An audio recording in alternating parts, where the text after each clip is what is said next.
ये बताइए सचिन जी, क्या कहना आपका कि जो 8वीं प्रतिज्ञा प्रियंका गांधी ने ली और खासी सुर्खियां उनकी प्रतिज्ञाएं बटोर रही हैं, लेकिन जो विपक्षी पार्टियां खासतौर पर भारतीय जनता पार्टी, उनका कहना है कि साहब उत्तर प्रदेश में ना आपके पास संगठन का ढांचा है, ना आपके पास ऐसी स्थिति है, आप वादे करते रहिए, वादे करने से कोई नहीं रोक सकता। ये बीजेपी की प्रतिक्रिया आई है, क्या कहना आपका?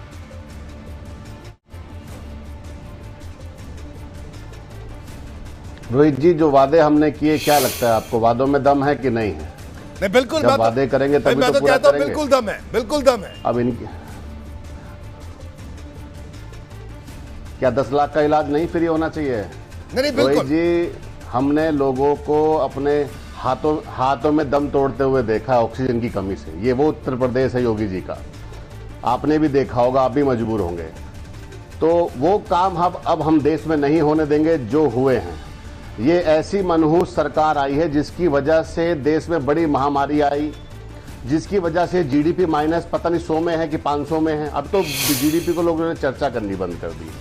जितने भी वादे हैं वो वादे सरकार अगर कर देती तो हमें ये वादे नहीं करने पड़ते। ये भी बहुत सारे वादों के साथ आए थे, किसानों का बिल माफ कर देंगे, बिल 3000 रुपये है, हम कह रहे हैं हम आधा कर देंगे। और इस बातों को लिख लीजिए, रिकॉर्ड कर लीजिए रोहित जी, आप अगर सरकार बनती है तो अगले दिन से सुबह 11 बजे से ये वादे पूरे होने शुरू हो जाएंगे। ये सचिन चौधरी आपको प्रियंका गांधी के बिहाफ पे बैठ के बात कर रहा है। और जो ये बात कर रहे हैं कि वादों से कुछ नहीं होता, तो वो चिंता क्यों कर रहे हैं? फिर कुछ नहीं होता तो डरे हुए क्यों हैं, बौखलाए हुए क्यों हैं? क्या आज महिलाओं को चुनाव नहीं लड़ाना चाहिए? क्या आज गेहूं के और धान के रेट फिक्स नहीं करने चाहिए? क्यों किसान को गन्ने का रेट 400 नहीं मिलना चाहिए?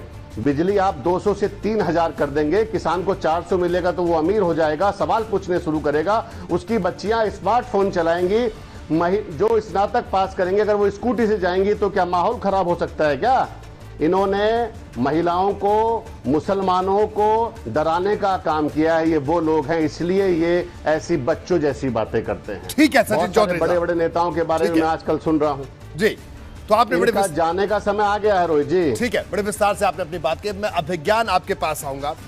अभिज्ञान, क्या कहना? देखिए, कोई भी पॉलिटिकल पार्टी वादे कर सकती है, करने भी चाहिए, चुनावों का दौर है, रवायत है, करने भी चाहिए, और विरोधी विपक्षी पार्टी उसका विरोध करेगी, आरोप प्रत्यारोप लगते रहेंगे। लेकिन एक बड़ा सवाल है कि देखिए, प्रियंका गांधी उत्तर प्रदेश में आई और पिछले अगर 1 महीने को खास तौर से देखा जाए तो उसमें कोई शक और शुबा नहीं है, उन्होंने सुर्खियां बटोरी हैं, उन्होंने अपनी तरफ ध्यान खींचा है।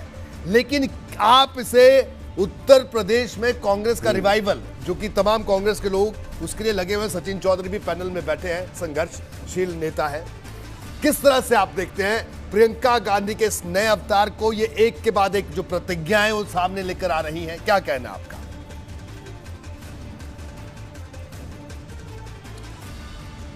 एक साल याद दिलाता हूं आपको, 2009 के साल में रोहित, कांग्रेस ने कुछ ऐसा अच्छा किया, सेंटर में भी उसकी सरकार वापस आई कि 15 से ज्यादा लोकसभा की उसकी सीटें आ गई उत्तर प्रदेश में। लेकिन उसके बाद क्या हुआ?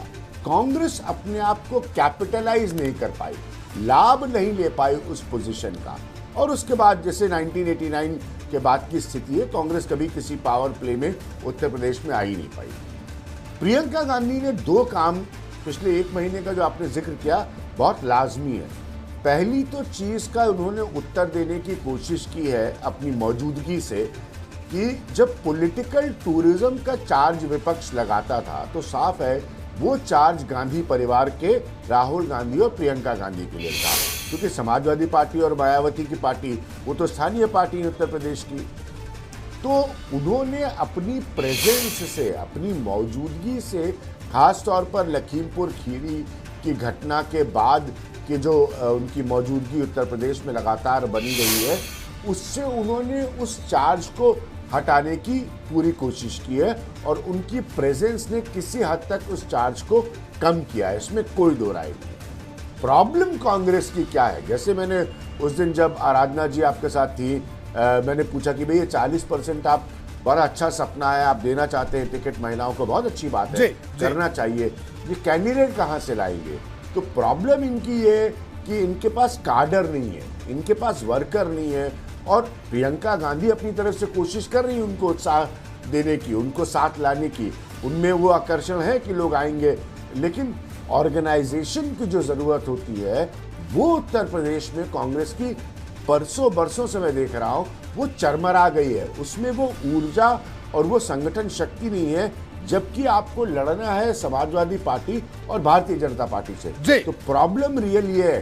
फिर भी प्रियंका गांधी मैं जरूर कहूंगा has managed to make her presence felt. उन्होंने एक काम जरूर किया है पिछले 1 महीने में कि अपनी मौजूदगी उत्तर प्रदेश के चुनाव में दर्ज करा दी। बिल्कुल मौजूदगी दर्ज करवाई है अभिज्ञान, और ये मौजूदगी अब चुनावों में कितना असर दिखाती है इसके लिए थोड़ा इंतजार करना होगा। आपका बहुत बहुत शुक्रिया अभिज्ञान इस पूरी चर्चा में जुड़ने के लिए, और सचिन चौधरी साहब आपका भी शुक्रिया इस पूरी चर्चा में जुड़ने के लिए। और आप जिस तरह से संघर्ष करते हैं आप करते रहिए आगे भी।